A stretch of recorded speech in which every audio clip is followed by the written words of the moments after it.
Hoje eu quero compartilhar com vocês uma palavra chamada um pai a ser seguido, tá certo? Um pai a ser seguido. Hoje é Dia dos Pais, né? E muita gente pensa que o Dia dos Pais foi uma data criada pelo comércio para tirar dinheiro da gente.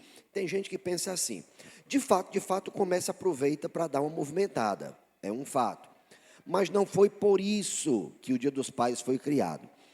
Lá nos Estados Unidos, em 1909, uma senhora chamada Sonora Smart Dot, ela foi inspirada a fazer uma homenagem aos pais em geral, porque ela queria homenagear o pai dela.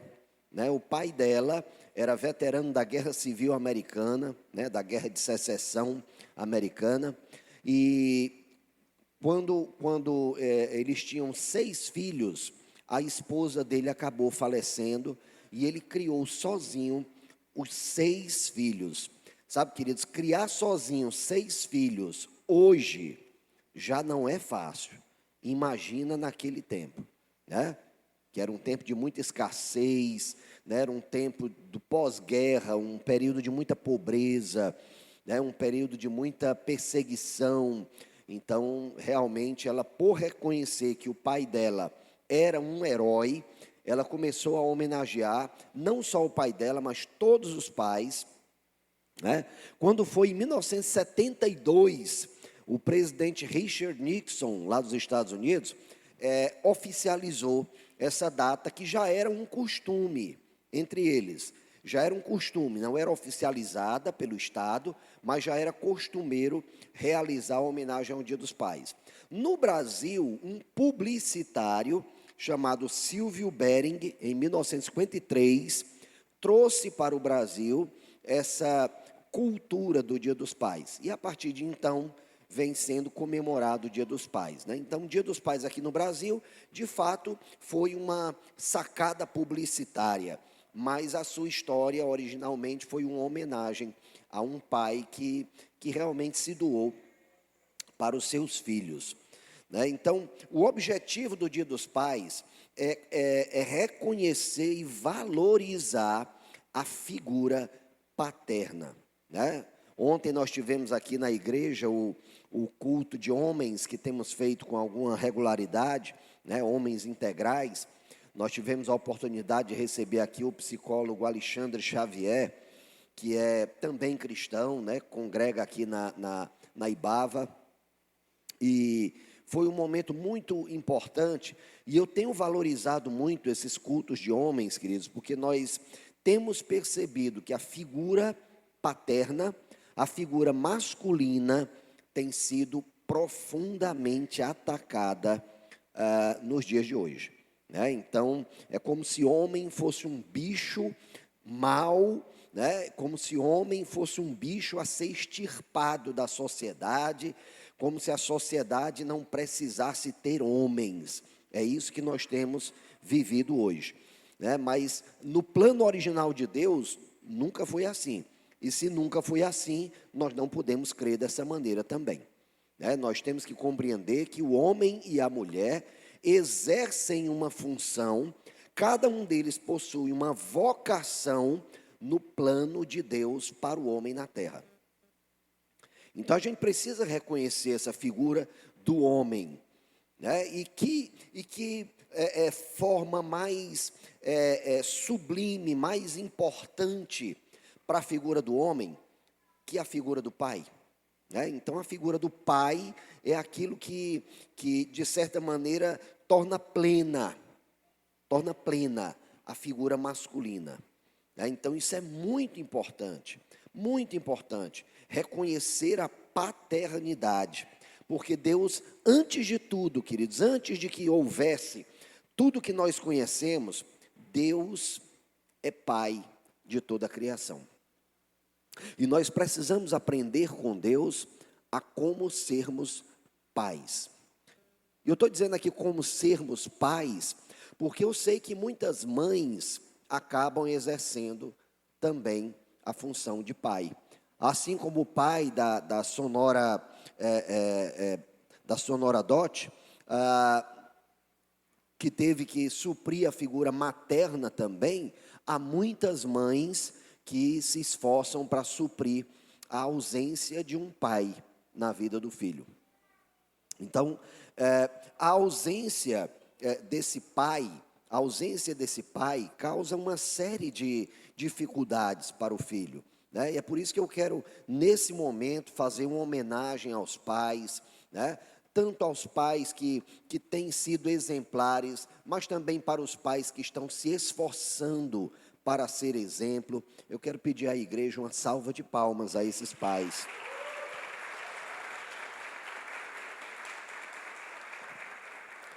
Levanta a mão aqui quem é pai.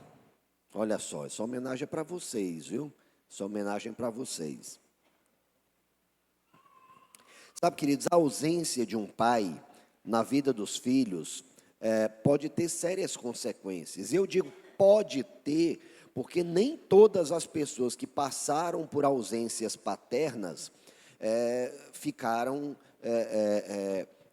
com dificuldades sociais, com dificuldades comportamentais. Não, existem pessoas que, apesar das ausências paterna ou materna, ou apesar de uma deturpação da figura paterna ou materna na sua história de vida, conseguiram vencer, conseguiram se adaptar bem, conseguiram, através de uma figura exterior, encontrar essa referência paterna.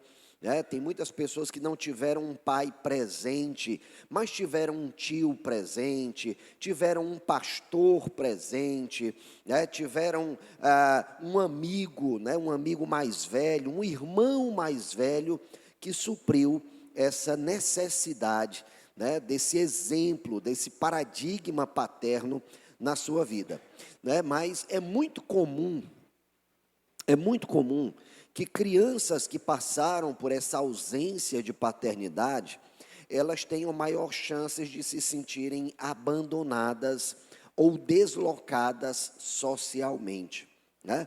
Essa ausência paterna pode também gerar uma dificuldade nos estudos, né? A figura do pai, ela emana, ou ela deve emanar segurança. Então, sempre que a gente está aconselhando famílias, sempre que a gente está aconselhando casais, a gente deixa muito claro, o que o homem mais espera de uma mulher é respeito, e o que uma mulher mais espera de um homem é segurança, né? É segurança, é se sentir segura com essa pessoa. Não é ele ser um cara que consegue ganhar milhões, não, é ela sentir que pode contar com ele, é ela sentir que ele vai estar com ela na saúde, na doença, na alegria, na tristeza, nos momentos de dor, nos momentos de alegria. É essa segurança, né, que uma mulher espera de um homem. Assim como é essa segurança o que vai suprir as emoções do filho, dos filhos, né? Então, aumentam as chances de desenvolver problemas de relacionamento familiar e social, né? A falta dessa figura paterna, a falta desse paradigma, dessa pessoa que possa ajudar a criança a entender o que é a figura de homem, entender o que é a figura de pai, né?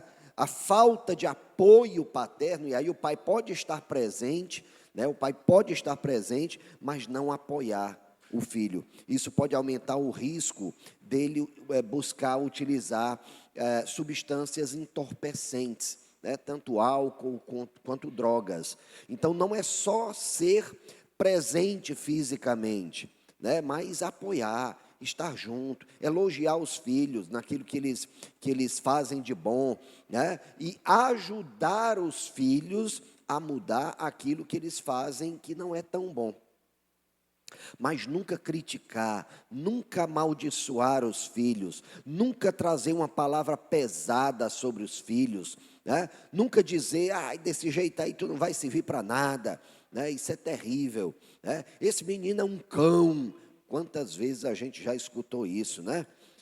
Tinha uma criança lá na minha rua que o pessoal conhecia como cãozinho, porque os próprios pais chamavam dessa maneira. O menino era muito ativo, né? Era muito, como é que eu posso dizer, elétrico. E aí ele fazia umas traquinagens, né? Fazia umas traquinagens. Aí os próprios pais chamavam o menino de cãozinho. Misericórdia, né? Isso não é papel de pai. E um pai que presencia alguém chamar o seu filho dessa maneira, deve repreender qualquer pessoa que possa ter tratado seu filho dessa maneira. E o filho vai se sentir tão seguro se o pai o defender, né? Vai se sentir tão seguro. O que é que acontece quando ele não tem essa figura de pai que defende?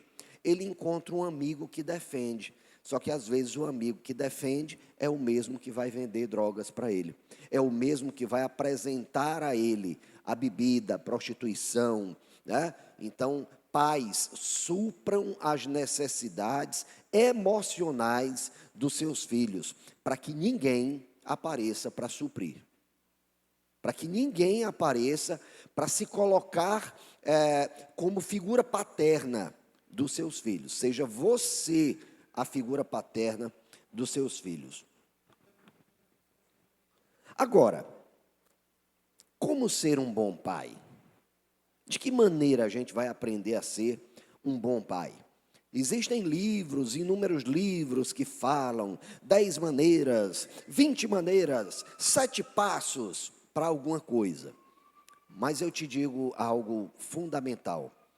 O essencial, queridos, o importante realmente, para que nós aprendamos a ser verdadeiros pais, é conhecer o primeiro pai, a Deus. Precisamos conhecer a Deus, precisamos conhecer a palavra de Deus. O próprio Jesus, aqui em Marcos 14:36, chama a Deus de Abba, né? Abba. Abba é pai. Só que pai no sentido carinhoso, né? Aqui no Nordeste é muito comum que os filhos chamem os pais de paizinho, mãezinha, né? Painho, maninha, ali para a região do Pernambuco, da Bahia, né? Aqui é mais paizinho. Na família da minha mãe, era muito comum eles chamarem os pais, né? O pai imediato de pai ou papai, né? Chamava papai, e o avô, em vez de chamar de vô, chamava de paizinho. Era muito comum isso acontecer, né? Na família da minha mãe chamava de papai, era o pai da minha mãe, e aí eles chamavam papai Arthur, era o avô da minha mãe, né? Papai Luiz era o outro avô da minha mãe. Então, essa figura, esse nome de pai, né? É um nome muito importante, né? E esse carinho, essa reverência, essa honra que nós damos aos pais é fundamental para as nossas vidas. Talvez o seu pai, na sua história de vida, foi uma figura dolorosa, foi uma figura de abuso. Talvez a figura de pai na sua vida tenha sido uma figura de negligência, né, de insegurança. A palavra que eu tenho para você a respeito disso, queridos, é vazio. Perdoe. Perdoe, porque ele não sabia o que fazia, né? Então, perdoe. O próprio Jesus na cruz pediu ao Pai: Pai, perdoa-lhes a todos aqueles que estavam de alguma maneira insultando, né? De alguma maneira dificultando aquele momento tão doloroso de Jesus, né? E ele disse: Pai, perdoa-os, eles não sabem o que fazem. Então, da mesma forma que Jesus fez na cruz por nós, perdoa-os, porque eles não sabem o que fazem, nós também devemos perdoar a pais abusadores, a pais negligentes, a pais que geraram insegurança, a pais que nos amaldiçoaram. Nós devemos perdoá-los como Cristo nos perdoou. Então isso é fundamental. E quando nós perdoamos o pai, quando nós perdoamos uma mãe, nós precisamos compreender que o principal beneficiado somos nós.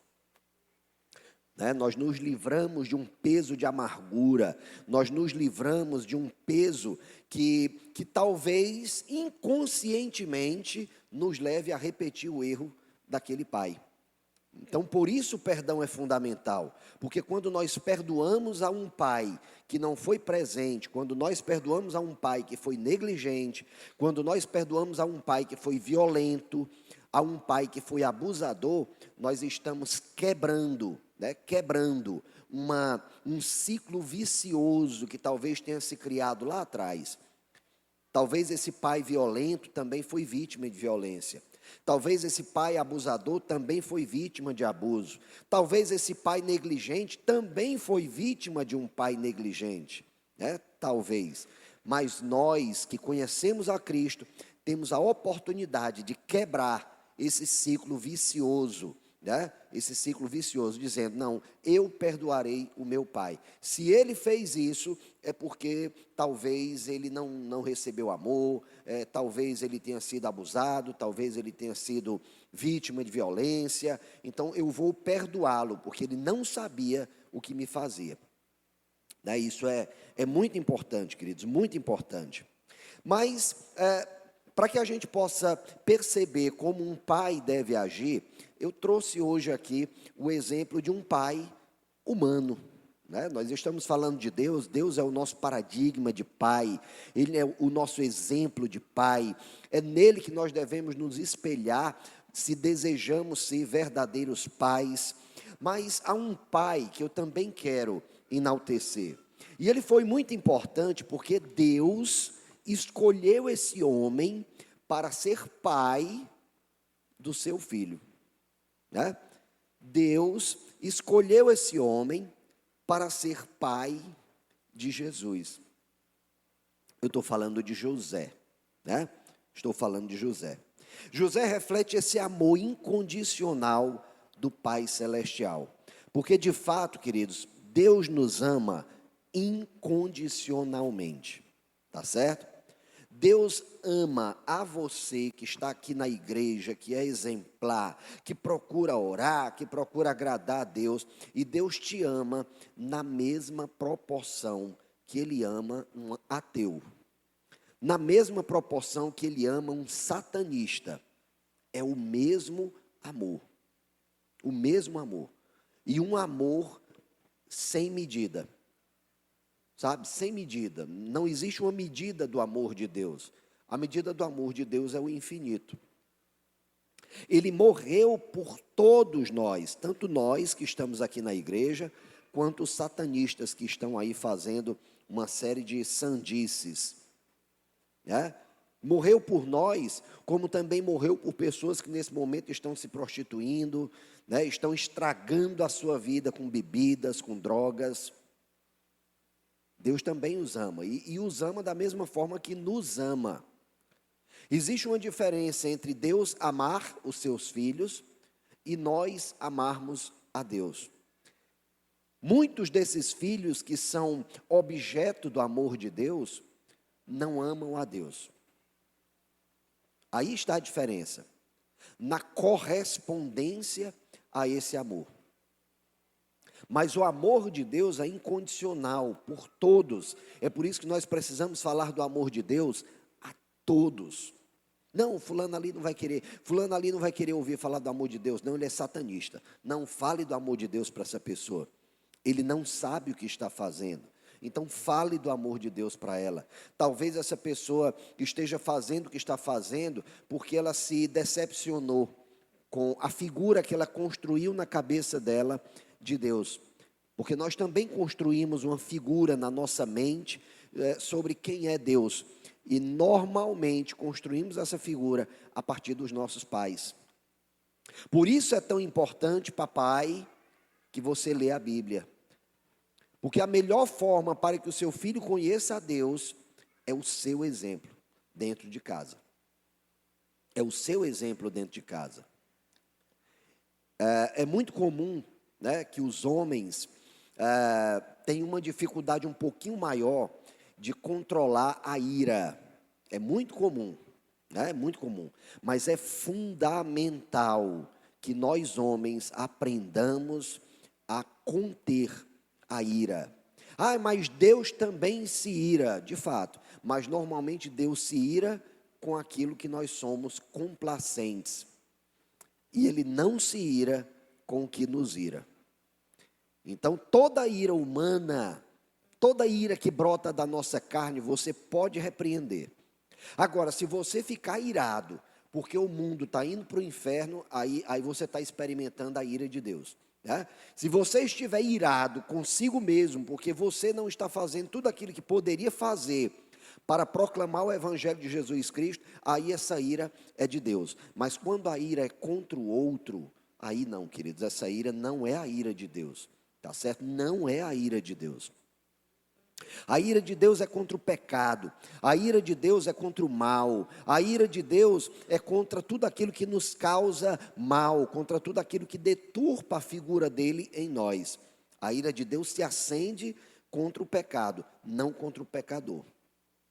Então lembre disso. Se ire por dentro, se seu filho está fazendo alguma coisa que você percebe que é reflexo seu. Poxa, meu filho está se irando facilmente, mas eu também me iro.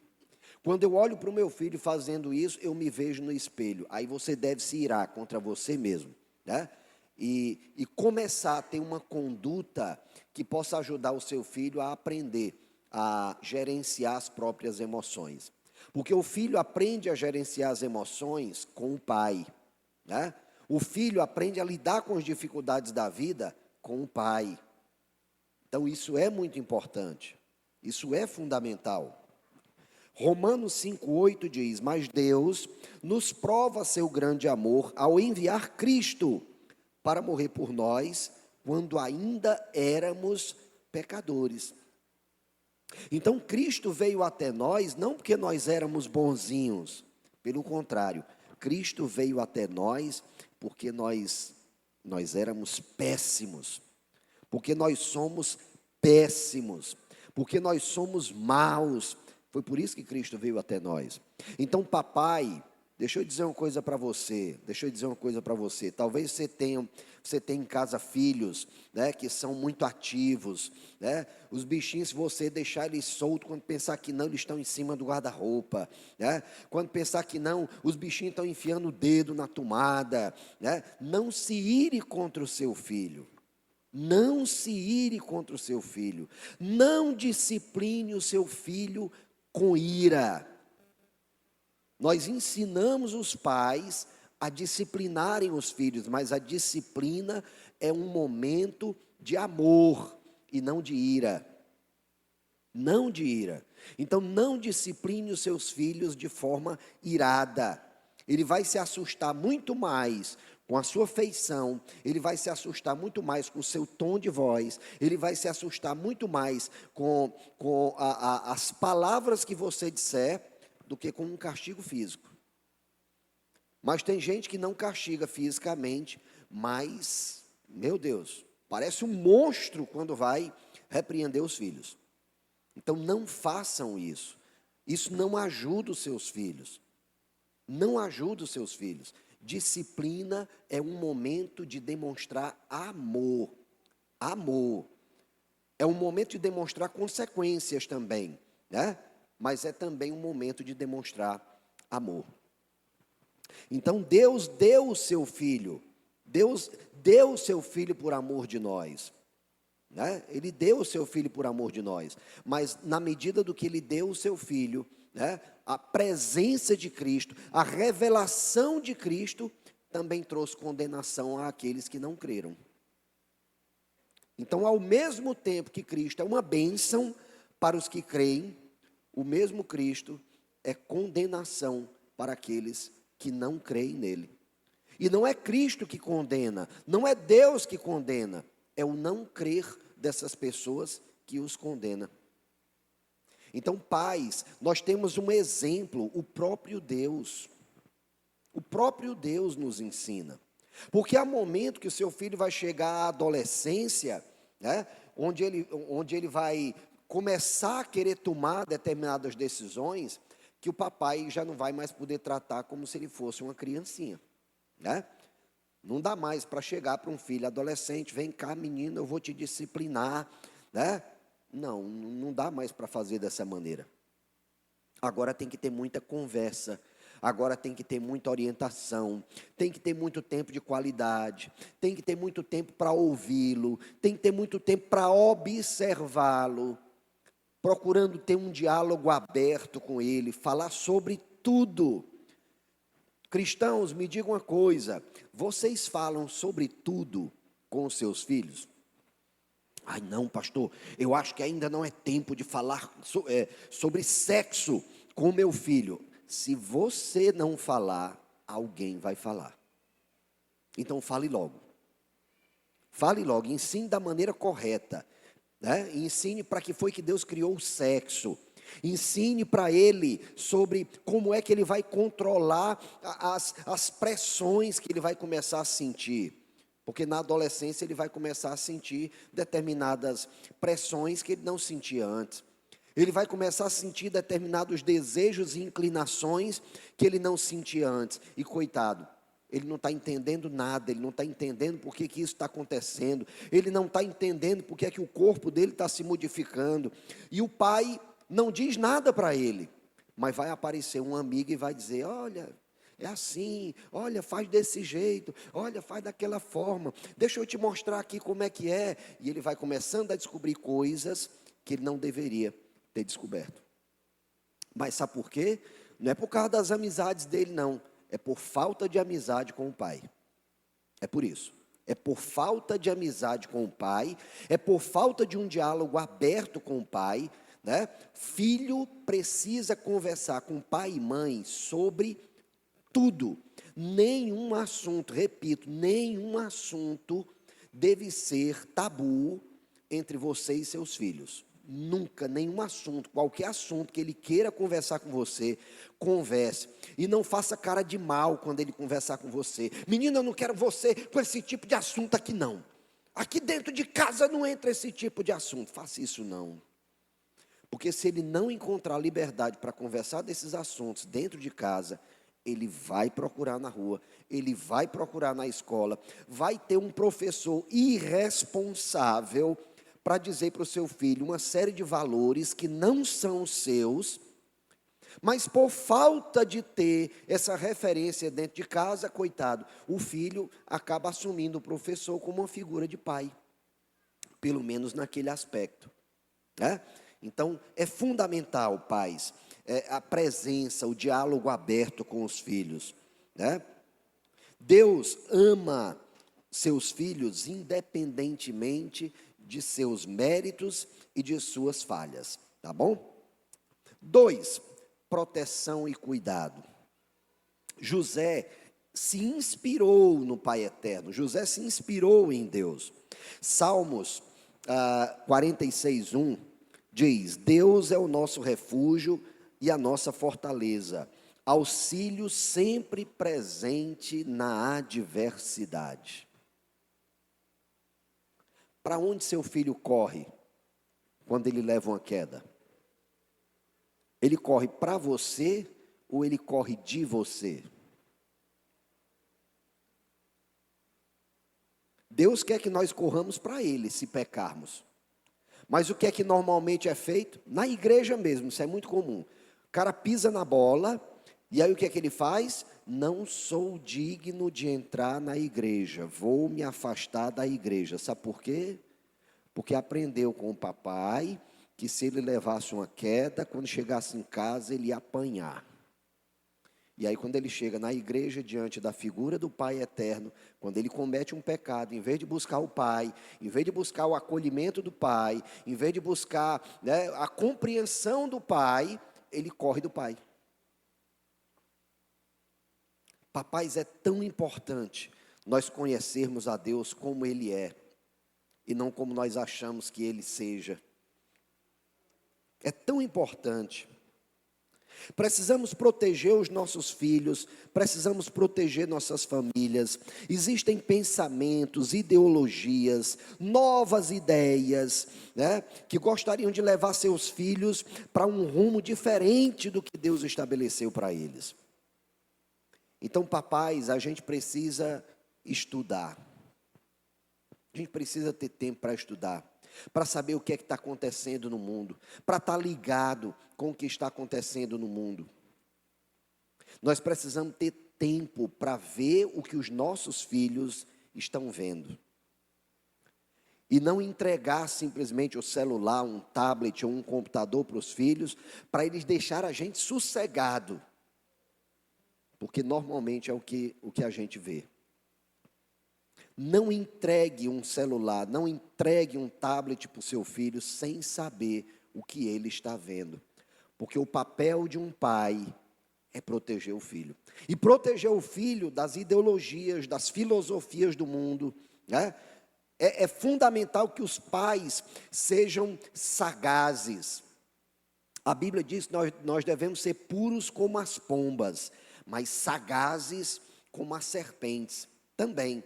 Então, embora puros, embora a gente deva levar para a nossa casa, né, uma pureza, né, ser honesto com os nossos filhos, a gente precisa ser sagaz com o que está acontecendo fora. A gente precisa aprender a reconhecer os falsos profetas, né? Porque às vezes a gente imagina falso profeta num âmbito apocalíptico, aí vai aparecer o falso profeta. Está cheio de falso profeta por aí, querido, cheio, lotado. E a internet está apinhada de falso profeta. São pessoas que dizem para a gente o que é que nós devemos fazer, e o pior, nós ainda seguimos esses falsos profetas. E pior ainda, aqui e acolá eles lançam uma falsa profecia e a gente curte. Né? Então é importante estarmos atentos. Espera aí, o que é que essa pessoa está falando? O que essa pessoa está falando edifica a minha vida? Não, não edifica. O que essa pessoa está falando é o que eu quero para o meu filho? Não, não é o que eu quero para o meu filho. Então eu não vou permitir que o meu filho veja isso. Agora, se você tirar o celular do seu filho, se você tirar o tablet do seu filho, se você tirar o computador do seu filho, e você não se colocar no lugar do computador, me perdoe, aí você está irritando o bichinho. Aí está irritando seus filhos. É necessário tirar, né, para que o seu filho não veja coisas que vão prejudicá-lo no futuro, mas é importante que você crie formas para que o seu filho possa se entreter. Então, consiga tempo para os seus filhos, consiga tempo para brincar com seus filhos. Alguém aqui já brincou de cavalinho de talo de carnaúba? Quem aqui já fez um cavalinho com um talo de carnaúba? Eu também, né?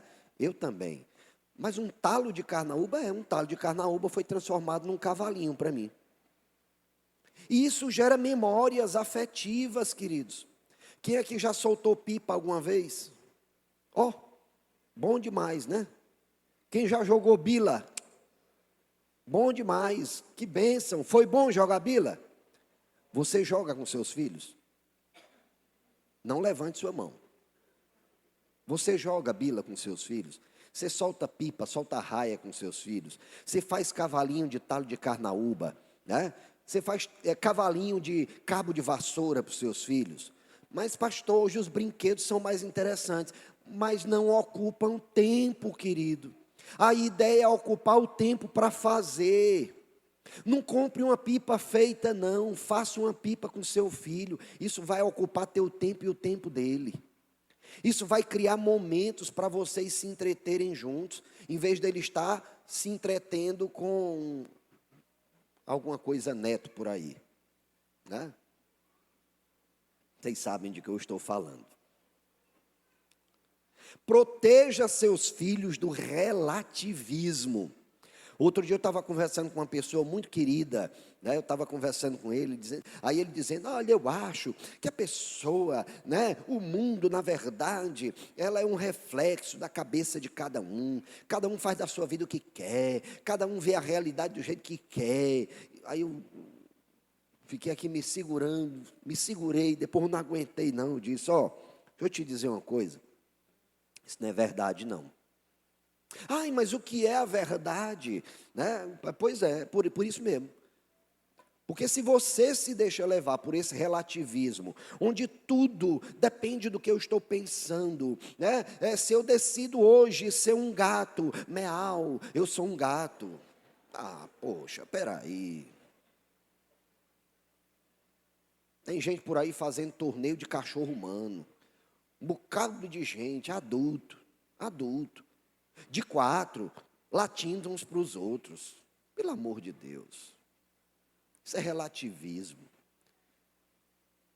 Isso vai levar a gente a fazer coisas que são ridículas.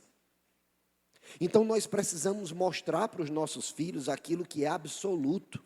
Nós precisamos mostrar para os nossos filhos aquilo que é a verdade. E eu quero deixar bem claro, não é verdade não, é aquilo que é a verdade. Que só existe uma verdade, só existe um caminho, só existe uma vida e é Jesus Cristo. E quem tem que mostrar isso para os nossos filhos somos nós. Eu fiquei tão feliz, né? Eu não sou muito de chorar não, mas nesse dia uma lágrima desceu por aqui, né? A gente estava lá no Campus Oeste e um casal, né, apareceu lá. Eu não quero dizer agora porque eu não perguntei para os pais se poderia, mas o casal apareceu por lá com um filhinho pequeno, né? E aí o filhinho chegou lá no Campus Oeste e disse que queria entregar a vida a Jesus, né? Lá no Campus Oeste, eu não fiz apelo, não teve música, não teve emoção nenhuma. Ele disse, eu quero entregar minha vida a Jesus, né? Amém, bora orar aqui, né? E nós oramos por ele, né? Ele entregou a vida a Jesus, repetiu a oração, uma criança bem pequena. Que idade, amor? 3 anos, né? 3 para 4 anos, talvez, né? Então, poxa, foi um momento tão bonito, foi um momento tão legal. Mas sabe por que ele quis entregar a vida a Jesus? Porque o papai e a mamãe dele disseram para ele para onde iriam as pessoas que não creem em Jesus. O papai e a mamãe falaram para ele que existe um lugar, e um lugar terrível, para onde as pessoas que não creem em Jesus irão, acaso morram. Então essa criança de 3, 4 anos de idade se apressou em entregar a sua vida a Jesus, porque ela queria, caso morresse, e ele dizia, olha, eu sei que eu vou morrer, mas quando eu morrer eu vou viver eternamente. Uma criança de 3, 4 anos, está vivendo, 5 anos, né? Está vivendo uma realidade que muito adulto ainda não, a ficha não caiu. E continua vivendo para esse mundo, continua feito louco, vivendo para esse mundo. E não percebendo que o nosso destino é a eternidade. O nosso destino é a eternidade e não essa terra. Proteja seus filhos do secularismo. E o que é esse secularismo? É essa história de dividir as coisas. Não. Quando eu estou na igreja, eu sou alguém espiritual. Quando eu estou no trabalho, aí é o meu ambiente de trabalho, né? Então, uma coisa é o secular. Outra coisa é o espiritual. A gente aqui na igreja faz esse tipo de divisão direto. Direto. A gente faz esse tipo de divisão. Isso aqui é gospel ou é secular? A gente faz esse tipo de divisão. Quando, na verdade, nós deveríamos analisar tudo, gospel e secular. Botar tudo num caldeirão e decidir disso aqui tudinho, o que é que presta. O que não presta, está fora, né? A gente é que deveria ter discernimento para analisar e dizer, não, isso aqui eu não vou escutar não. Quem te viu passar na prova e não te ajudou, está fora. Está fora. Por quê? Porque não é esse o caráter de Deus, né? Não é esse o caráter. Deus não é um Deus vingativo. Então, está fora. Né? Da mesma forma que a gente não deve, de forma nenhuma, escutar algumas músicas que a gente vê por aí, que misericórdia. Às vezes eu estou na academia, chega a me dar umas coceiras, e aí a gente vai lá e conversa com a pessoa, mas, pelo amor de Deus, eu não quero que você bote gospel não, mas bota uma música decente aí, pelo amor de Deus. Não dá, eu não consigo levantar um peso escutando uma coisa horrorosa dessa não, me dá uma fraqueza quando eu escuto isso. Sabe, querido? Se você estiver na academia, reclame. Viu? Reclame. Eu tenho até que reclamar mais. Reclame. Nós temos agora um exemplo das Olimpíadas, né? A quantidade de atletas lá se manifestando como cristãos e sendo impedidos de se manifestar como cristãos. Isso é secularismo. Não, aqui nós estamos numa Olimpíada, não é lugar para a religião. Queridos, nós somos o que nós somos, onde nós estivermos. Nós temos que ser sal da terra e luz do mundo por onde nós estivermos. Não é só na igreja, é onde nós estivermos. Sabe, José, quando Deus visitou Maria e disse, agraciada do Senhor, né, você será bendita entre as mulheres, elogiou, ele foi, não, o anjo Gabriel fez um sanduíche com Maria, né, tal, né, Isabel, né, fez foi usada como profetisa sobre a vida de Maria, então preparou Maria lá para o que ela ia passar, mas ele deu uma notícia, olha, você vai ser mãe de Jesus, né? O Espírito Santo virá sobre ti, você conceberá e dará à luz um filho. E ela diz, mas como se sou virgem? Né? Como se sou virgem? Só que algum tempo depois, coitado, José, né, prometido em casamento a Maria, descobre que ela está grávida. Só que ele nunca tocou nela. E ela diz, vixe, rapaz, nem casei com mulher, já aconteceu isso. Se entristeceu, mas porque ele era um homem justo, porque ele não era um homem vingativo, porque ele era um homem emocionalmente equilibrado, ele disse, eu não vou expor essa mulher ao julgamento dos outros. Eu vou fazer o seguinte, eu vou anular esse casamento secretamente. Aí ele recebeu a visita do anjo que disse, olha, não tema receber Maria por sua esposa. Ela está grávida, mas ela está concebendo a Jesus Cristo. Então, José aceitou aquela mulher, apesar da vergonha que talvez ele passasse, né, se alguém descobrisse que ele não era o pai biológico daquela criança. Ele assumiu aquela criança, sabendo que aquela criança não era biologicamente dele, mas José sabia que estava naquele momento cumprindo um propósito de Deus. Então naquele momento ele se colocou como servo de Deus. Nós pais precisamos fazer a mesma coisa. Nós temos que criar os nossos filhos compreendendo que nós somos servos de Deus para conduzir aquela criança à luz do Senhor, não à luz do mundo, mas à luz do Senhor. Tá certo? A mulher, quando pare uma criança, as pessoas dizem, né, de forma diferente, né? Ai, fulano de tal deu à luz. Mas tem gente que pensa, deu à luz, deu ao mundo. Não, ao mundo não. Deu à luz de Deus. Essa criança foi dada a Deus. E nós, pais, precisamos compreender que essas crianças precisam ser criadas nos caminhos do Senhor. Nós, pais, precisamos ser um exemplo, um paradigma do Senhor dentro de casa, para que os nossos filhos possam, olhando para nós, compreenderem quem é Deus. José não hesitou em abandonar os seus clientes. Imagina aí, José forma toda uma clientela, né? Ele era carpinteiro, né? Carpinteiro naquela época tanto trabalhava com madeira quanto com tijolo, né? Com pedra. Então ele tinha toda uma clientela lá em Belém, mas houve um momento em que o anjo foi a José e disse, olha, vaza porque Herodes vai perseguir vocês e quer matar o menino. Ele não hesitou para proteger o filho e a esposa, ele não hesitou em abandonar toda a clientela que ele tinha e ir embora para o Egito e começar tudo do zero. Quando finalmente ele conseguiu fazer uma clientela lá no Egito, né, para sustentar a família dele, aí o anjo vai e diz para ele, olha, você já pode voltar para Israel. Aí ele vai e abandona toda a clientela dele no Egito e volta para Israel. Quando chega em Israel, né, o anjo diz, olha, vai para Nazaré, né? Aí ele vai para Nazaré. José simplesmente obedeceu à voz de Deus, né? Porque o anjo era só o mensageiro de Deus. José obedeceu a Deus. Então nós pais precisamos compreender isso. Nós precisamos obedecer a Deus se nós desejamos cuidar das nossas famílias de forma adequada. Nós precisamos proteger os nossos filhos do consumismo. tá certo? Precisamos. Ai, pastor, mas eu tenho condição de fazer uma grande festa para o meu filho. Que bom que você tem condição, que bom.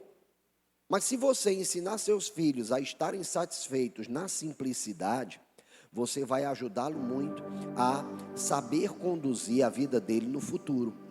Porque pode ser que o seu filho, pode ser que você tenha uma condição financeira muito boa, mas pode ser que no futuro o seu filho não tenha. Porque a posse de bens materiais, queridos, é como fumaça.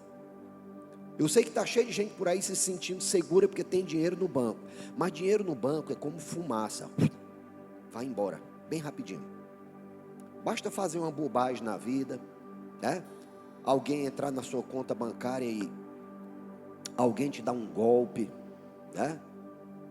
Fazer um negócio aqui e tal. A pessoa vai e faz um negócio, pensa que não, golpe. Outro dia eu estava na internet, aí tinha lá umas camisas de academia muito barata e tal. Aí a gente no impulso vai lá e compra. Aí eu entrando em contato lá com o WhatsApp, cadê minhas camisas, cadê minhas camisas, cadê minas camisas? E a pessoa me enrolando, me embromando. Até que teve um dia que ela usou um nome bem, que eu não vou dizer aqui, e disse, acorda rapaz, tu não está vendo que tu caiu num golpe não? Aí eu, poxa vida, caí no golpe. Graças a Deus foi uma coisinha pequena. E se fosse uma coisa grande? E se fosse uma coisa grande? Então, dinheiro, não coloque as suas expectativas, a sua esperança nas riquezas do mundo. Existem riquezas eternas. Mas as riquezas eternas, queridos, elas são simples.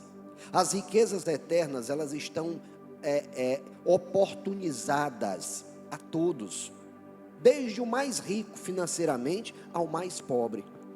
As riquezas eternas são uma família bem estruturada, um pai presente, uma mãe presente, filhos que honram seus pais. Essas são riquezas eternas. Um bom equilíbrio emocional, isso é uma riqueza eterna. Então são essas coisas que nós precisamos priorizar. E essas coisas, repito, estão acessíveis a ricos e a pobres. Então aqueles que são pobres financeiramente, não ensinem os seus filhos a buscar dinheiro a todo custo, porque o dinheiro não é a segurança que nós precisamos. Da mesma forma, aqueles que são ricos, não coloquem no dinheiro a sua esperança. Não deem aos seus filhos tudo o que vocês podem dar. Ensinem os seus filhos a lidar com a frustração. Ele precisa receber nãos.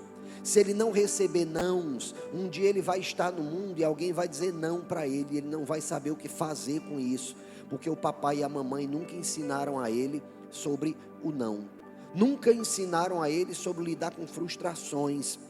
Ensine seus filhos a lidar com frustrações. José também nos ensinou sobre fé e longanimidade. Mateus 1,19 diz que José era um homem justo. Ele era um homem justo. E ele era um homem justo porque se espelhava no justo, não por ele próprio. A Bíblia também diz, não há aqui um só justo, nenhum sequer. Então, no aspecto humano, José não era justo, mas ele se espelhava no justo, por isso a Bíblia o chama de justo. Então nós todos podemos ser justos, quando nós nos espelhamos naquele que é justo. Interessante que o nome Abba, né, que é papai, paizinho no aramaico, né, ele é formado por duas letras que eu quero aqui chamar a atenção. A primeira letra no hebraico é Aleph, né, que representa poder. Cada letra no hebraico representa algo, viu? Então a primeira letra, Aleph, ela representa poder, autoridade, liderança, né? Aleph. A segunda letra é Bet, que representa casa. A gente até teve há pouco tempo uma série, lembra? Casa de Deus? Lembra disso? Bet El, casa de Deus. Então Bet é casa, família, lar, construção. Não é casa no sentido físico, é casa no sentido afetivo, né? No sentido emocional, no sentido de segurança. E Abba é formado justamente dessas duas letras. Então, quando a gente junta as duas letras, a gente tem o significado do que é ser pai, do que é ser Abba. Pai é aquele que tem poder e autoridade para liderar a sua casa e construir um verdadeiro lar. Olha que conceito maravilhoso, né? Então nós temos poder, não para dizer, olha, aqui em casa quem manda sou eu, última palavra aqui é minha, tem que fazer como eu quero, eu é que sou o homem da casa, Deus me colocou para ser líder nessa casa, então faça o que eu quero. Não, isso não é ser líder, não. Até porque líder não faz o que quer. Líder não faz o que quer. Líder conduz os seus liderados a chegarem onde Deus quer que eles cheguem. Isso é o que faz um líder. E é isso que deve fazer um pai. Um pai não é aquele que hostiliza os filhos. Você vai fazer o que eu quero. Eu estou te dizendo, senão tu vai ser castigado. Não, faça isso com seu filho não. Inspire o seu filho a querer chegar onde você sabe que ele pode chegar. Inspire através do seu exemplo os seus filhos a cumprirem o propósito de Deus, porque você é temente a Deus, não porque você sabe o que é bom e o que é ruim. Não ensine os seus filhos a buscarem dinheiro pelo dinheiro. Ensine os seus filhos a buscarem dinheiro, porque dinheiro é uma ferramenta para que eles cumpram o propósito de Deus na vida deles, para que eles cumpram o propósito de Deus na vida da comunidade em que eles estão. Aí sim, Deus deseja a nossa prosperidade. Deus deseja a prosperidade das famílias. Deus não quer que nenhuma família passe necessidade. Disso eu tenho certeza absoluta. Por isso nós devemos sim aprender a ganhar dinheiro, aprender e ensinar os filhos, né, a saberem lidar com o mundo. Nós precisamos, mas antes de tudo nós precisamos ensinar os nossos filhos a compreenderem por que é que nós ganhamos dinheiro. Não para satisfazer os nossos prazeres egoístas, não para que nós possamos mostrar para os outros que nós temos poder. Não, nós buscamos dinheiro para sustentar nossas famílias e para abençoar vidas. É para isso que nós buscamos dinheiro. Nossas famílias, elas servirão ao mundo, mas o mundo não as influenciará. As nossas famílias, elas serão o amparo de todos aqueles filhos que não tiveram pais que os ensinasse sobre os caminhos do Senhor. Os amiguinhos, os coleguinhas dos seus filhos, eles vão ser influenciados por você também, papai, que tem buscado a presença do Senhor, que tem buscado se espelhar em Deus. Os amiguinhos dos seus filhos vão chegar na sua casa e vão dizer: eu queria tanto que o meu pai fosse como o seu, eu queria tanto viver numa casa como a sua. Na sua casa não tem gritaria, quando seu pai chega em casa é motivo de alegria. Eu queria tanto que na minha casa também fosse assim. Sabe, queridos, é isso que eu desejo e declaro na vida de cada um de vocês, pais. Que a casa de vocês seja um lugar de paz, que a casa de vocês seja um lugar de acolhimento, que a casa de vocês seja um lugar de alegria, de segurança. Amém?